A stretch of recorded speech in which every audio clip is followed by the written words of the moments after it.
ಇಲ್ಲಿ ಹೋರಾಟಗಳು ಪ್ರಾರಂಭ ಆದರೆ ಕನ್ನಡಪರ ಹೋರಾಟಗಳಿರ್ಬೋದು, ಯಾವುದೇ ಹೋರಾಟ ಇರ್ಬೋದು, ಇದು ರಾಜ್ಯಕ್ಕೆ ದಿಕ್ಸೂಚಿ. ರೈತರ ಪರವಾಗಿ, ರೈತರ ಆತ್ಮವಿಶ್ವಾಸ ಮೂಡಿಸುವ ಸಲುವಾಗಿ ನಮ್ಮ ಜಿಲ್ಲಾಧ್ಯಕ್ಷರು ವಿಜಯೇಂದ್ರ ಅವರ ನೇತೃತ್ವದಲ್ಲಿ ಇಡೀ ರಾಜ್ಯಕ್ಕೆ ಏನು ಭತ್ತ, ಮೆಕ್ಕೆಜೋಳ ಅತಿ ಹೆಚ್ಚು ನಾವು ಬೆಳೀತಕ್ಕಂಥ ರೈತರ ಪರವಾಗಿ ಗಟ್ಟಿಯಾಗಿ ನಿಲ್ಬೇಕಂತ ಒಂದೇ ಕಾರಣಕ್ಕೆ ಈಗಾಗಲೇ ಹೇಳಿದ ಅಧ್ಯಕ್ಷರು ಹೊನ್ನಾಳಿಯಿಂದ ಪ್ರಾರಂಭ ಆಗಿದೆ ದಿಕ್ಸೂಚಿ. ನಮ್ಮ ಹೋರಾಟಕ್ಕೆ ಮಣಿದು ಮಾನ್ಯ ಮುಖ್ಯಮಂತ್ರಿಗಳು ಕಾಟಾಚಾರಕ್ಕೆ ನೆಪ ಮಾತ್ರಕ್ಕೆ ಮೊನ್ನೆ ಶುಕ್ರವಾರ ಬೆಳಗ್ಗೆ 10:30 ಅದು ಅವರ ಕಾವೇರಿ ನಿವಾಸದಲ್ಲಿ ಕೆಲವು ಜೊತೆ ಸಭೆ ಮಾಡಿದ್ರು. ಅಂತಿಮವಾಗಿ ನಿರ್ಣಯ ಮಾಡಲಿಲ್ಲ. ಪತ್ರಿಕಾಗೋಷ್ಠಿಯಲ್ಲಿ ಅವರು ಘೋಷಣೆ ಮಾಡಿದ್ರು.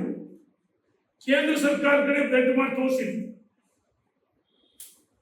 ನೋಡಿ, 70 ಲಕ್ಷ ಮೆಟ್ರಿಕ್ ಟನ್ ನಾವು ಕೇಂದ್ರ ಸರ್ಕಾರ ಇಂಪೋರ್ಟ್ ಮಾಡಿದೆ, ಆಮದು ಮಾಡಿಕೊಂಡಿದೆ ಅಂತ ಹಸಿ ಸುಳ್ಳು ಹೇಳಿ ಸಿದ್ದರಾಮಯ್ಯರು ಇನ್ನು ಹೆಂಗೆ ವೀರಪ್ಪ ಮೊಯ್ಲಿ ಸುಳ್ಳು ಹೇಳಿದ್ರೆ ನಿಸಿಂದ್ರು, ಅದೇ ರೀತಿ ಸಿದ್ದರಾಮಯ್ಯರು ಸುಳ್ಳು ಹೇಳ್ತಕ್ಕಂಥ ಯಾರಿಗಾದ್ರೂ ನಾಯಕ ಇದ್ರೆ ಸನ್ಮಾನ್ಯ ಸಿದ್ದರಾಮಯ್ಯ.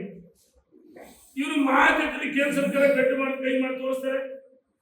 ಎರಡು ಸಮಯ ನಿನ್ನೆ ನಮ್ಮ ಕೇಂದ್ರದ ಆಹಾರ ಸಚಿವರು ಪ್ರಹ್ಲಾದ್ ಜೋಶಿ ಅವರು ಅವ್ರಿಗೆ ಗೊತ್ತಿಲ್ಲಂಗೆ ಮಾನ್ಯ ಮುಖ್ಯಮಂತ್ರಿಗಳು ಮಾಹಿತಿ ಇದೆಯಾ ಇಂಪೋರ್ಟ್ ಆಗುತ್ತಾ? ಅವರು ಫುಡ್ ಮಿನಿಸ್ಟರ್,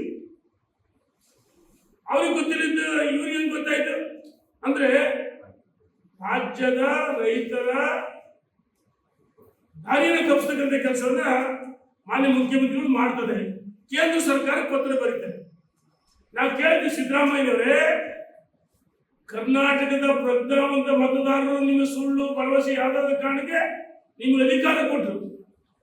ಆದ್ರೆ ಮಾತಿದ್ರೆ ಕಬ್ಬಿಗೂ ಕೇಂದ್ರ ಸರ್ಕಾರ ಕಡೆ ಬೆಟ್ ಮಾಡಿ ತೋರಿಸ್ತೀರಿ, ಮೆಕ್ಕೆಜೋಳಕ್ಕೂ ನಾವು ಪತ್ರ ಬರ್ತೀವಿ ಅಂತೀರಿ.